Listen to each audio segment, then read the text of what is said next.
Queridos irmãos, quero refletir com vocês em uma mensagem da Palavra de Deus intitulada O que fazer diante dos problemas insolúveis? Esta mensagem tem como base o texto de Êxodo capítulo 14. É um texto longo, contendo 31 versículos, por isso nós não vamos ler todo o texto, até mesmo porque é um texto muito conhecido por todos nós. Nós vamos ler os trechos que são utilizados para cada segmento da mensagem. Mas o texto é muito conhecido, é o texto que nos fala a respeito da travessia do Mar Vermelho. Foi quando o povo de Israel saiu do Egito e Faraó, depois de liberar o povo, resolve ir atrás do povo de Israel para trazê-lo cativo de volta ao Egito.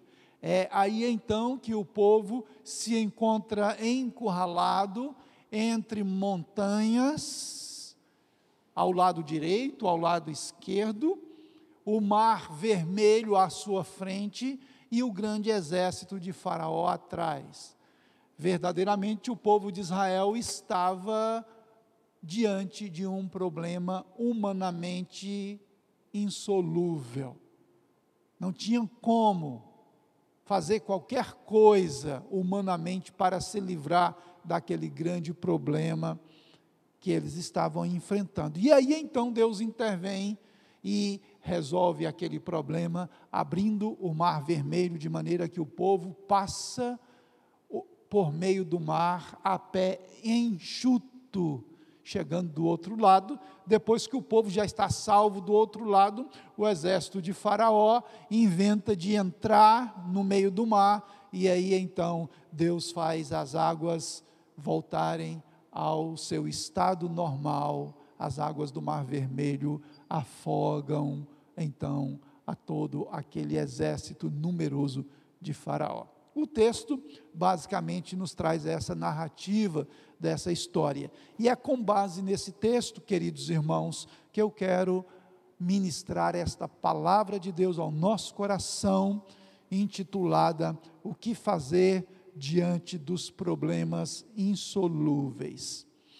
À guisa de introdução, meus amados irmãos, eu coloco o seguinte: o episódio da travessia do Mar Vermelho nos fornece um excelente aprendizado sobre como devemos agir diante dos problemas insolúveis. Nesse episódio, a gente tem muito o que aprender, porque constantemente, amados irmãos, ainda mais nós que temos o propósito de servir o Senhor com toda a força do nosso ser, nós sempre teremos problemas na vida, e alguns deles serão problemas que o ser humano não pode resolver.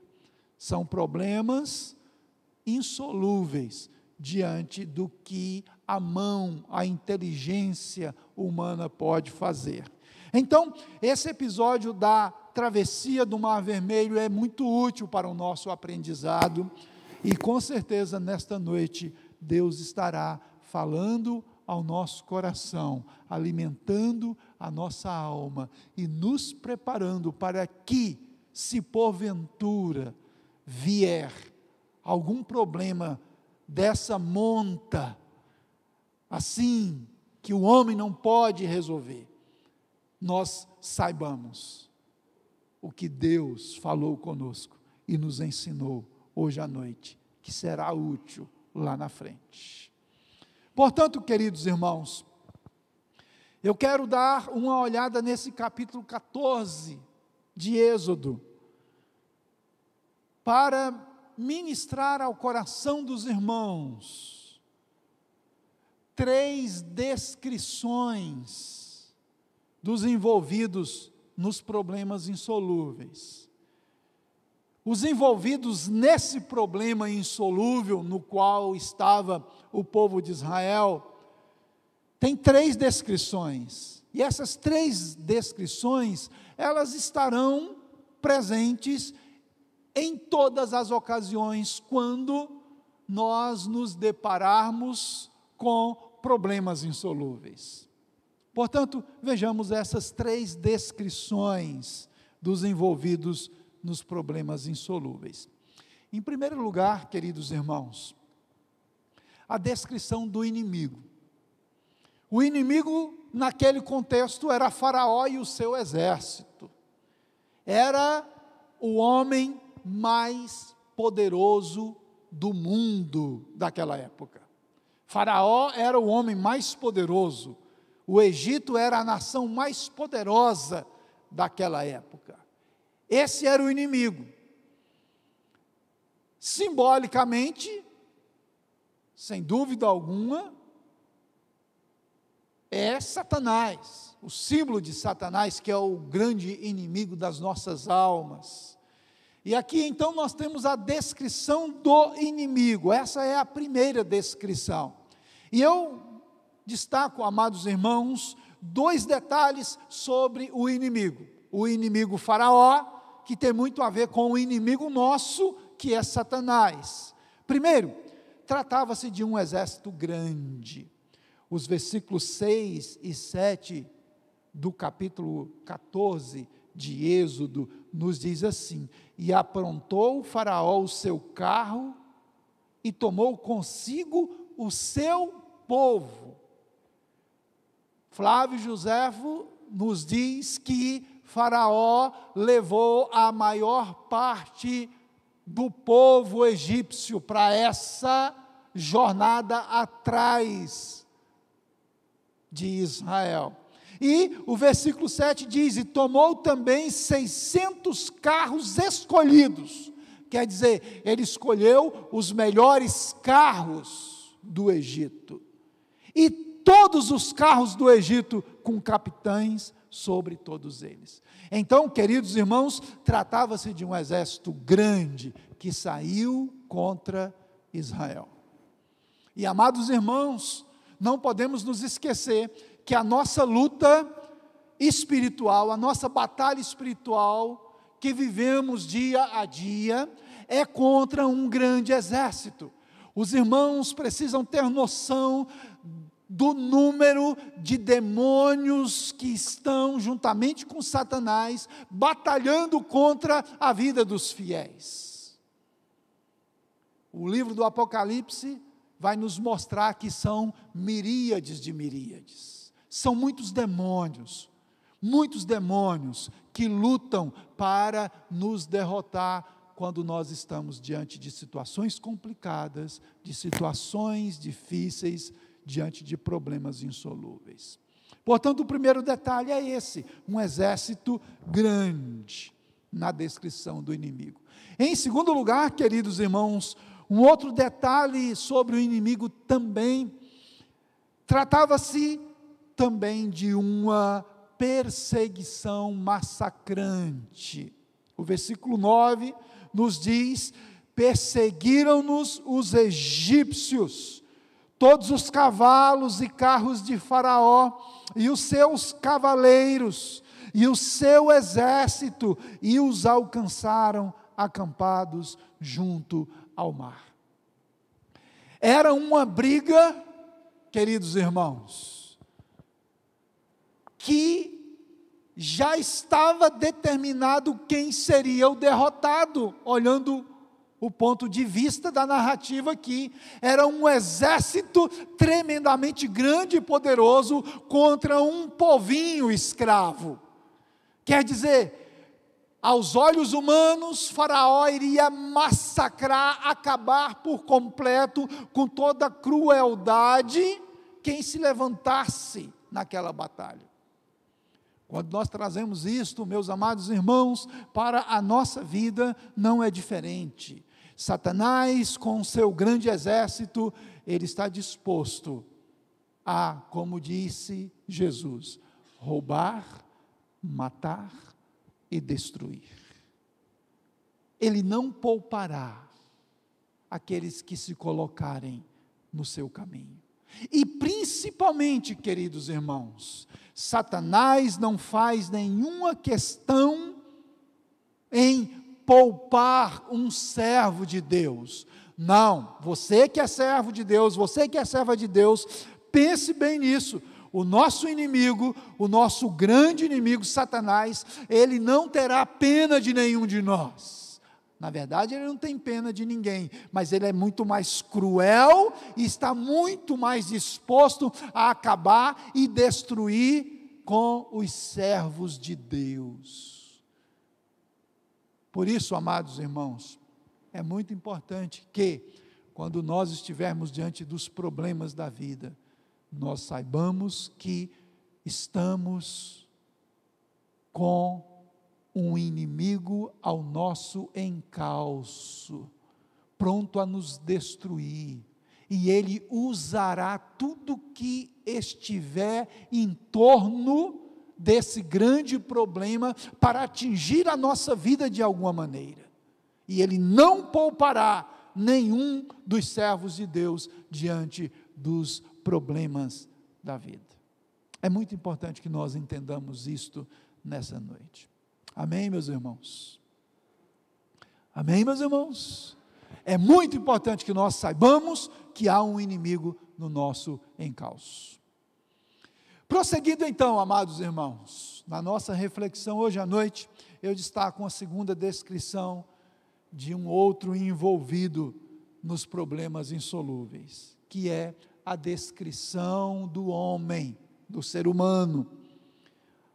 Olhamos para, em primeiro lugar, Faraó e o seu exército. Agora, em segundo lugar, olhemos para o povo de Israel, para falar sobre a descrição do homem. Ali estava, como já disse na introdução da mensagem, o povo de Israel totalmente encurralado. O povo de Israel chegou num ponto geográfico que não tinha saída, ou morria afogado entrando no Mar Vermelho, ou então voltava e dava de cara, de testa com o exército de Faraó, que vinha de maneira totalmente disposta a massacrar com o povo. E naquele contexto, queridos irmãos, o povo de Israel revela para nós aqui no texto sagrado como o ser humano se mostra diante dos problemas da vida, principalmente dos problemas de grande monta, dos problemas insolúveis. Diante daqueles problemas, quando o ser humano não consegue mais resolver, quando já há um diagnóstico do médico desenganando a pessoa enferma, quando o ser humano não consegue mais fazer alguma coisa, aí então vem a reação, e o povo de Israel nos mostra como o homem age ou reage nessas circunstâncias. Se não, vejamos, três mentalidades humanas diante dos problemas insolúveis. Vejam bem, queridos irmãos, em primeiro lugar, uma mentalidade medrosa. O ser humano, quando está diante de um problema grande demais para a sua capacidade, ele se mostra medroso. No versículo 10 desse capítulo em análise, queridos irmãos, a palavra do Senhor nos diz assim: e chegando Faraó, os filhos de Israel levantaram os olhos, e eis que os egípcios vinham atrás deles, e temeram muito. Foi assim, queridos irmãos, quando eles viraram para trás, e viram aquele grande exército poderoso, o exército mais poderoso do mundo da época, vindo contra eles, então o coração desmaiou de medo. Geralmente, queridos irmãos, quando o ser humano se vê encurralado, quando o ser humano não vê perspectiva de solução, a tendência do seu coração é, como dizia um amigo meu, é baquear, é se afrouxar. Ai, e agora? O medo, o pavor toma conta. Nós tivemos a triste oportunidade de ver isso nos últimos dias, estampado nos olhos de uma pessoa que estava com um parente acometido por esse mal deste século, nessa pandemia. Nós tivemos a triste oportunidade de ver pessoas com medo, abatidas, entrando em depressão, sem ânimo para encarar a vida, com medo, pessoas encurraladas, com a alma transbordante de insegurança e de medo.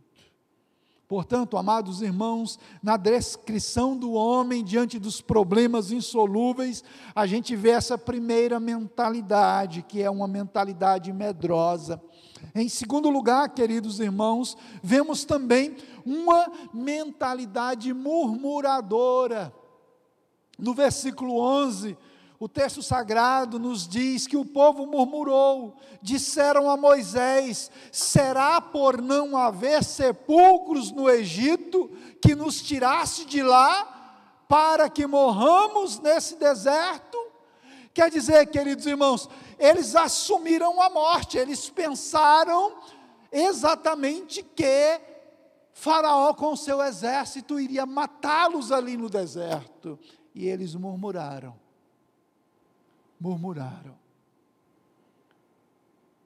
Geralmente, amados irmãos, quando o ser humano se vê nessa situação, é aí nesse momento que abre a boca para reclamar do parente próximo, que abre a boca para reclamar da liderança espiritual. É nesse ponto da vida aí que o ser humano abre a boca para reclamar de Deus. Tem gente que, por causa de uma situação, de um problema insolúvel, fica magoada com Deus o restante da vida, achando que Deus foi injusto com ela.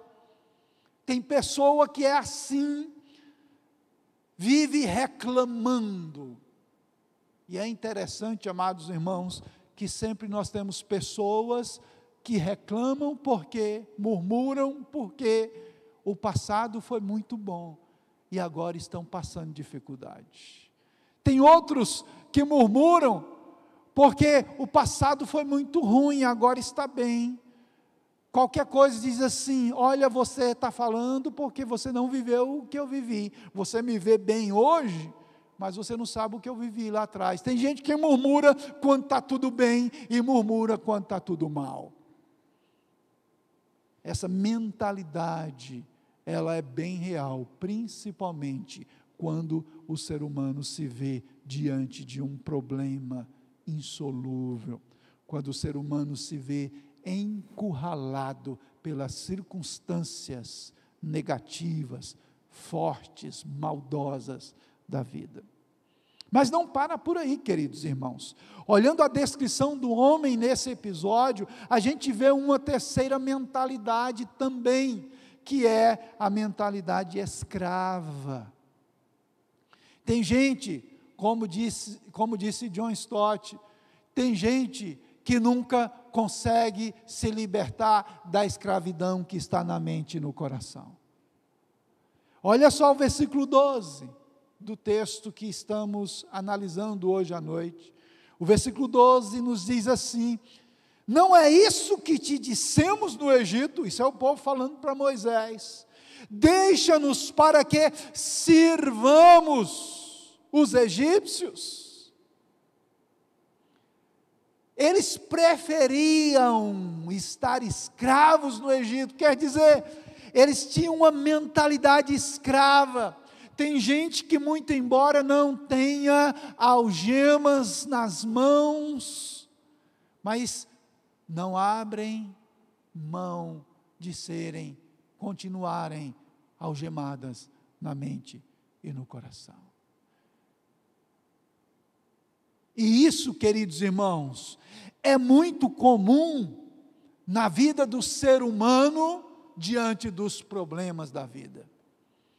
Geralmente as pessoas, elas são mais livres e são mais confortáveis e são até mais prazerosas, é lógico, quando está tudo muito bem, mas quer ver uma pessoa revelar realmente o que ela é no coração, é quando ela entra numa situação complicada, é quando ela entra numa situação que para o ser humano não tem como resolver, é aí que ela revela o que está dentro dela. Geralmente, os servos de Deus, aqueles que confiam no Senhor, aqueles que verdadeiramente nasceram em Deus e vivem para Deus, revelam fé, revelam propensão para orar mais, para buscar mais a Deus. Geralmente as pessoas que tiveram uma experiência forte com Deus, no momento difícil da vida, ela cresce espiritualmente, ao passo que as pessoas, à semelhança do povo de Israel aqui, que não tiveram essa vida com Deus, elas revelam o quanto elas ainda são escravas, ainda estão presas. Essa é a descrição do homem aqui nesse texto, queridos irmãos, diante dos problemas da vida. Mas prossigamos, amados irmãos. Além da descrição do inimigo, como vimos, além da descrição do homem, como acabamos de ver, é de suma importância que nós vejamos também uma terceira descrição, que essa, talvez não, com certeza, poderia ser ministrada separadamente nessa mensagem, que teria um impacto muito grande nas nossas vidas, como terá agora, que é a descrição de Deus. Assim como nós vimos como é que o homem reage, como o inimigo age diante dos problemas insolúveis, é importantíssimo, queridos irmãos, que vejamos também como Deus age, o que Deus faz. Isso vai alimentar a nossa alma e nos ajudar a prosseguir, mesmo quando tivermos diante de problemas insolúveis. Vejamos, portanto, 3 características de Deus diante dos problemas insolúveis. Em primeiro lugar, nós temos um Deus que domina o inimigo. Glória a Deus. Muito embora o inimigo seja grande, seja um exército grande, muito embora o inimigo seja cruel e queira nos massacrar, nós servimos a um Deus que domina o inimigo. Quando nós lemos no texto, queridos irmãos, por exemplo, no versículo 4, que nos diz que o Senhor endureceu o coração de Faraó, ele mesmo disse: endurecerei o coração de Faraó. Quando vemos no versículo 8 a expressão, porque o Senhor endureceu o coração de Faraó, quando nós vemos no versículo 17 a mesma linha de pensamento, o Senhor dizendo: eis que endurecerei o coração dos egípcios. E quando a gente vê no versículo 18, e os egípcios saberão que eu sou o Senhor, aí então nós entendemos que tudo estava debaixo do controle de Deus. Por mais que o inimigo se levante grande diante de nós, por mais que o problema se torne enorme diante de nós, o nosso Deus controla tudo. Precisamos entender, queridos irmãos, que nenhum servo de Deus será derrotado por um problema, seja ele de qual tamanho for. Salvo se Deus quiser tratar em alguma área da vida do seu servo. Não é o problema que faz a diferença, é Deus quem faz a diferença. Precisamos entender isso, amados irmãos, porque, como já disse, nós enfrentamos problemas, e em algumas circunstâncias da vida, a gente enfrenta problema que os homens não podem resolver. Mas em segundo lugar, queridos irmãos, uma segunda característica extraordinária desse Deus extraordinário, Ele é um Deus que usa líderes para resolver problemas.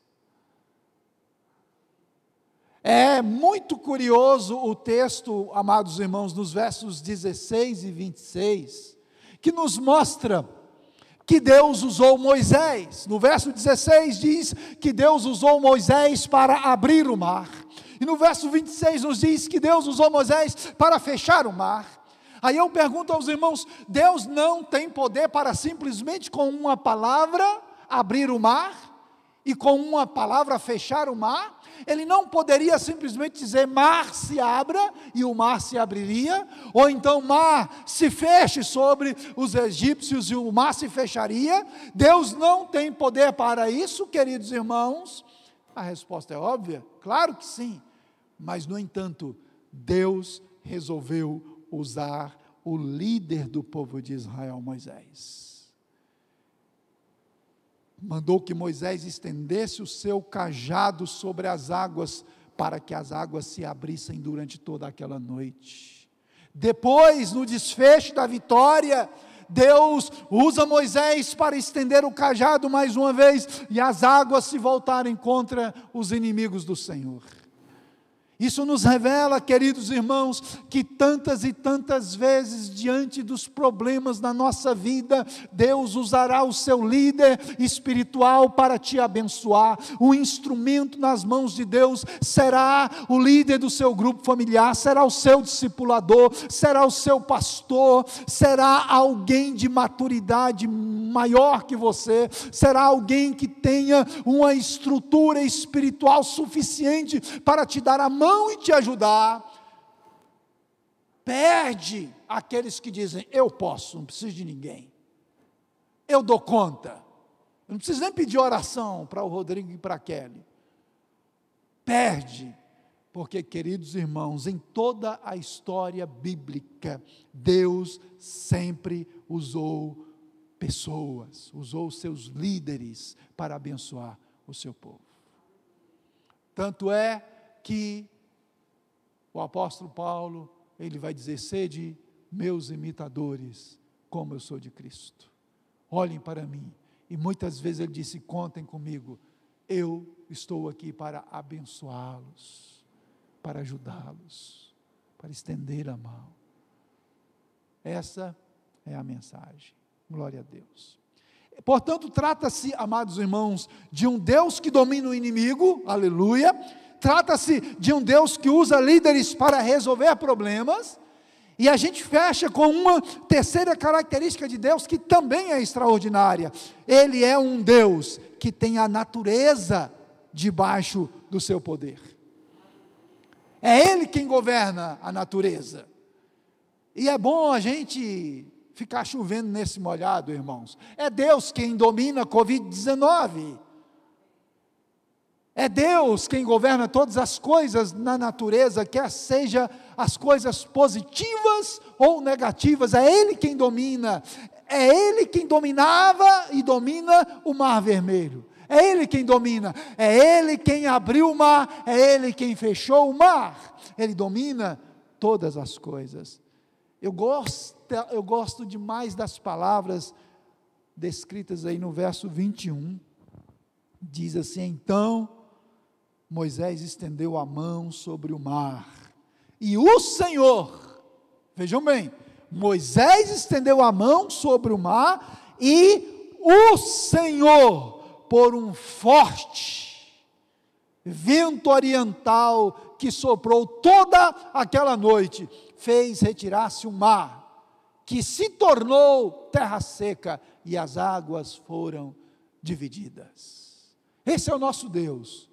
É o Deus que tem a natureza, toda a natureza, debaixo do seu domínio, debaixo do seu poder. Glória a Jesus. Por isso, queridos irmãos, é bom nós levarmos no coração hoje à noite esta mensagem. O Deus a quem nós servimos é o Deus que está sobre os nossos problemas. O Deus a quem nós servimos é o Deus que controla a Satanás, o inimigo. É o Deus que usa os nossos líderes. É o Deus que tem a natureza debaixo do seu domínio, debaixo do seu poder. E não existe nada, absolutamente nada que aconteça que Ele não saiba e que Ele não tenha poder para resolver e para agir. Aleluia, aleluia. Esse é o nosso Deus. Glória a Jesus. Finalizando, amados irmãos, esta mensagem de hoje à noite, depois de analisarmos essas 3 descrições, a descrição do inimigo, a descrição do homem e a descrição de Deus, eu faço uma pergunta, a qual eu responderei como palavra de Deus ao nosso coração, a título de considerações finais. E a pergunta é: qual é a vontade de Deus para nossas vidas, diante dos problemas insolúveis nos dias atuais? Qual é a vontade de Deus?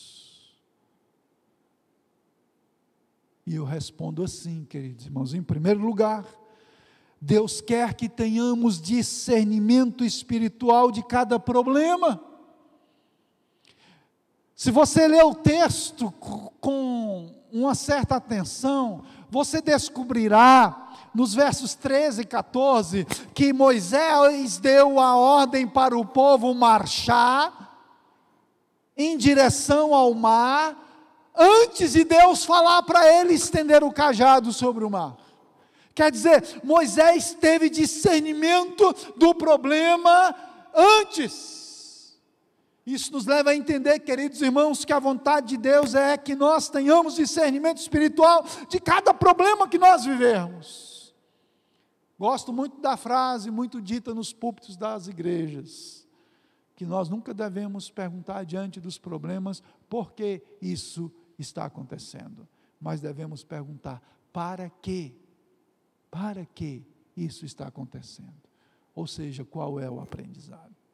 Em segundo lugar, queridos irmãos, qual é a vontade de Deus para as nossas vidas diante dos problemas? Em segundo lugar, Deus quer que marchemos. Isso é muito importante para a nossa fé, irmãos. Deus quer que marchemos rumo ao problema e não que fujamos dele. Tem gente que vive correndo de problema a vida inteira e vive sofrendo, nunca encara de frente o problema, por isso nunca dá conta de resolvê-lo. É importantíssimo para nós, irmãos, é importantíssimo para a nossa fé isso. Nós temos que entender que os problemas que nos vêm não é para nos fazer correr, não é para nos acovardarmos diante deles, é para nós encararmos de frente. No versículo 15, é bom que a gente leia, no versículo 15, veja bem, irmãos, o que a palavra do Senhor o que a palavra do Senhor diz a nós. Disse o Senhor a Moisés: por que clamas a mim? Dize aos filhos de Israel que marchem. Vai, encara o problema. Encara o problema. E em terceiro lugar, amados irmãos, qual é a vontade de Deus para as nossas vidas diante dos problemas? Em terceiro lugar, Deus quer que os problemas, mesmo que sejam insolúveis da nossa vida, sejam solucionados. Deus não coloca problemas diante de nós para nos destruir, irmãos. Não. Sempre que vier algum problema diante de nós, tem uma terapia em ação aí, tem uma ação de Deus aí para nos ensinar, para trabalhar em nós, para nos abençoar. No verso 22, a palavra do Senhor diz assim: olha que preciosidade essas palavras, irmãos.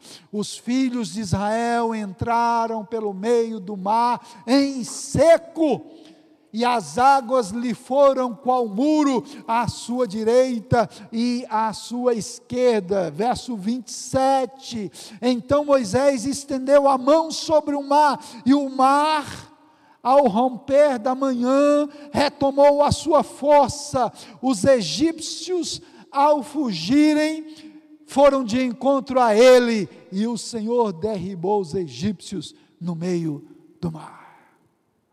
Deus resolveu de uma pancada só os dois maiores problemas de Israel, que seria andar muito, muito e muito mais anos até chegar em Canaã, o que de fato acabaram tendo que fazer por causa da rebeldia e da murmuração, mas ali Deus já estava colocando diante deles duas soluções extraordinárias: a travessia do mar, atalhando e destruindo a ameaça, destruindo o inimigo que poderia bloquear o projeto de Deus para a nação de Israel. Aleluia, aleluia. E por fim, amados irmãos, qual é a vontade de Deus para as nossas vidas diante dos problemas? Em quarto e último lugar, amados irmãos, Deus quer que o nosso temor e a nossa confiança nele sejam estabelecidos através dos nossos problemas. Volto a dizer, nenhum problema na vida de um autêntico servo de Deus vem por acaso. O final do texto, os versos 30 e 31 nos dizem assim: assim o Senhor livrou Israel naquele dia da mão dos egípcios, e Israel viu os egípcios mortos na praia do mar. Verso 31, e viu Israel o grande poder que o Senhor exercitara contra os egípcios, e o povo temeu ao Senhor e confiou no Senhor e em Moisés, seu servo. Glória a Deus. Aleluia, aleluia. Deus quer ser engrandecido através dos nossos problemas. Deus quer que o temor no nosso coração a Ele aumente a cada problema que vier diante de nós. Aleluia. Fiquemos em pé e oremos ao Senhor.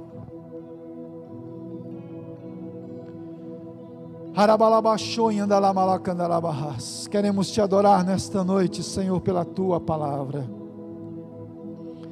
Deus querido, que todas as vezes que nos depararmos com grandes problemas na nossa vida, Senhor, Espírito Santo, que nós nos lembremos do que o Senhor acabou de falar conosco aqui agora. Ó Deus querido, e que esta palavra que nos veio como alimento, ó Deus, seja pelo teu Espírito trazida à tona naquele momento à frente, no futuro, quando precisarmos dela. Até mesmo, ó Deus, daqui a pouquinho, se a gente precisar desse alimento, que o Espírito Santo traga a nós, na nossa mente e no nosso coração, para a honra e para a glória do teu santo e maravilhoso nome, Pai. Assim oramos, em nome de Jesus.